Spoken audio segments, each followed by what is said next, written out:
ഇപ്പോൾ റീസെൻ്റ്ലി ഇപ്പോൾ ചില സമയത്ത് ഇപ്പോൾ ഇൻസ്റ്റാഗ്രാം ആഡ്സിലൊക്കെ വരും.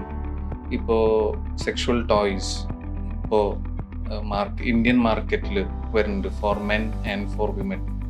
ഇതൊരു does it really help? Is it required? It is very much useful. വളരെയധികം പ്രയോജനകരമായിട്ടൊരു കാര്യമാണ്. ആൻഡ് ശരിക്കും പറഞ്ഞാൽ അതിൻ്റെ ആവശ്യം വളരെയധികം ഉണ്ടെന്ന് വേണം പറയാൻ. അപ്പം ഇന്ത്യൻ മാർക്കറ്റിൽ ഇപ്പോഴും ഒരുപാട് കൂടുതലൊന്നും വന്നിട്ടില്ല. ഒരുപാട് കൂടുതൽ വരട്ടെ എന്നാണ് എൻ്റെ ആഗ്രഹം. ഞാൻ എൻ്റെ എല്ലാ പേഷ്യൻസിനും പ്രിസ്ക്രൈബ് ചെയ്യാറുണ്ട്.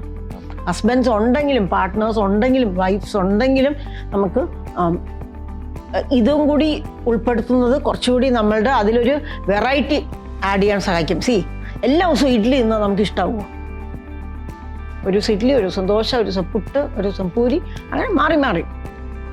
അല്ല, അപ്പോൾ ഇത് ബേസിക്കലി ഹെൽപ്സ് ഒരു സെൻസ് ഓഫ് സാറ്റിസ്ഫാക്ഷൻ ആണോ അതോ ആ ഒരു എന്താണ് ഈ ടോയിൻ്റെ ഒരു ഉദ്ദേശം? അതെന്തിനാണ് നമ്മൾ ഉപയോഗിക്കുന്നതനുസരിച്ചിട്ട് പലതരം ടോയ്സ് ഉണ്ട്. നമ്മുടെ സ്ത്രീകളെ സംബന്ധിച്ചിടത്തോളം നമുക്ക് വജനൽ ഇൻസേർഷൻ ഉള്ള ടോയ്സ് ഉണ്ട്. ക്ലൈറ്റോറസ് മാത്രം സ്റ്റിമുലേറ്റ് ചെയ്യുന്ന ടോയ്സ് ഉണ്ട്. ജി സ്പോട്ടും ക്ലൈറ്റോറസും ഒരുമിച്ച് സ്റ്റിമുലേറ്റ് ചെയ്യുന്ന ടോയ്സ് ഉണ്ട്.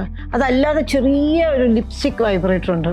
അതൊക്കെ ശരിക്കും ഈ കയ്യിൻ്റെ ഇവിടെ ചെവിയിലൊക്കെ ഇപ്പം പാർട്ട്ണർ വന്ന് ഇങ്ങനെ കയ്യിലൊക്കെ ഇങ്ങനെ ആക്കി കഴിഞ്ഞാൽ ഒന്നും തോന്നില്ല. പ്രത്യേകിച്ചും പല ആണുങ്ങളുടെ കൈയൊക്കെ വളരെ റഫാണല്ലേ, ഒന്നും തോന്നില്ല. അപ്പോൾ ഈ വൈബ്രേറ്റർ ചെറുതില്ലേ, അതിവിടെ പലതരം സ്പീഡുണ്ട്. അതിങ്ങനെ വെച്ച് കഴിഞ്ഞാൽ ഒരു വിരുവിരിപ്പ് വരും. അപ്പം തന്നെ കുറച്ചൊരു പതിയെ ഒരു ഉത്തേജനം വരും. ഞാൻ എൻ്റെ പേഷ്യൻസിനോട് പറയാറുണ്ട്, അത് അവർ വൺസ് അതിൽ ഹുക്ക്ഡ് ആയ will they be more dependent on the toy? ഇത് പലരുടെയും സംശയമാണ്. പക്ഷെ ഞാനൊരു കാര്യം പറയട്ടെ, ഈ ടോയ് എന്ന് പറയുമ്പോൾ ആ ഒരു പ്രത്യേക ഭാഗത്തേക്ക് നമ്മൾ ഉപയോഗിക്കുക എന്നുള്ളത് മാത്രമേ ഉള്ളൂ.